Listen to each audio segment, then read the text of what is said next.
Okay, so we're looking at a problem involving tangent lines and secant lines. So we're given a function f, and then we're given endpoints of a secant line. So what are a secant line? Well, a secant intersects a function twice, as opposed to a tangent line only intersects the function once. So we want to form a secant line, and then we want to find the c value that where there is a tangent line at that value c on the function that is parallel to this secant line. So our tangent line is parallel to our secant line. What x value gives us where the tangent line is formed? So let's take a look at a visual that I have, and it'll clear up any of the issues that we have. Here's my function f.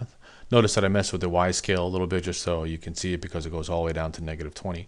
So here is -2, and here is 1. Those are the two function values I formed, and I connected them to make a secant.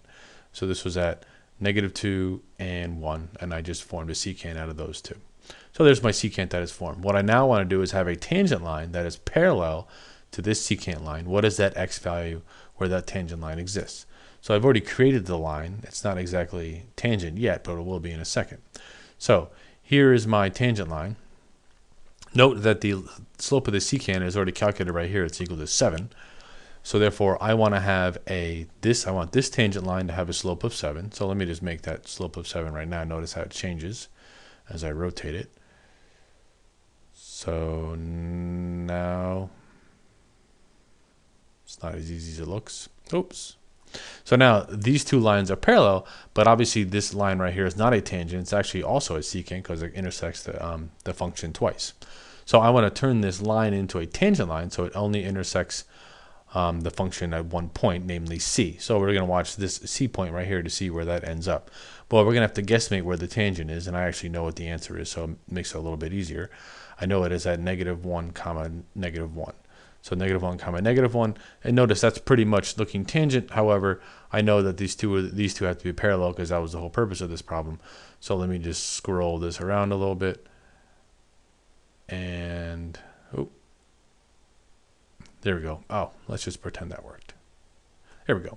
So now we have two lines that are parallel. One of them is a secant, and one of them is a tangent. What is that x value where we have a line that is tangent on the function is at -1. The second one actually happens to be at +1, which happens to be one of the endpoints of the secant, which is kind of unique. So there's 1, 1. And I just need to scroll this around so it has a slope of 7. And there we go. So now notice that this line is parallel to the secant line. It's actually on top of it. They both have the same slope, namely 7. And notice that the point of the tangent line is equivalent to one of the endpoints of the secant. So we're going to get two different answers. One of them is +1, and one is -1, and they're both going to be parallel, meaning the slope is going to be 7. So let's take a look at how we would calculate that given this problem in not a graphing program. So first thing we need to know is what is the slope of the secant, because we want the tangent to have the same slope as the secant. So first we need to calculate the slope. So f of -2, I need the y value to figure out the slope. So that would be 3 times -2 cubed minus 2 times -2. So that's 3 times -8 plus 4. So this is -24 plus 4, which is equal to -20. And then the y value for 1 is 3 times 1 cubed minus 2 times 1, which is 3 minus 2, which is equal to 1.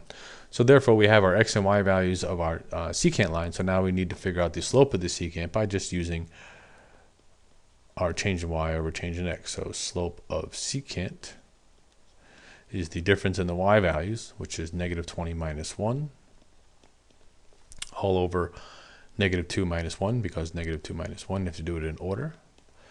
So this is -21 over -3, which is equal to 7. So therefore, the slope of my secant is 7. I want to figure out what the x values are that form tangents that are parallel to this secant. So therefore, if the slopes have to be the same, if the tangent slope has to be the same as the secant slope, that means the derivative of the function, there has to be, this derivative must also equal 7. So we want to figure out what is the x value. So f prime of x is equal to 9x squared minus 2. And so I want to find the x value where the derivative or the slope is also equal to 7. So we set the derivative equal to the slope. So it's 9x squared equals 9, x squared equals 1, x equals plus or minus 1. So those are our two x values where the tangent line is parallel to the secant line, -2, -2 and -1 are the endpoints of the secant line. Our x values that are tangent to the function are plus or minus 1.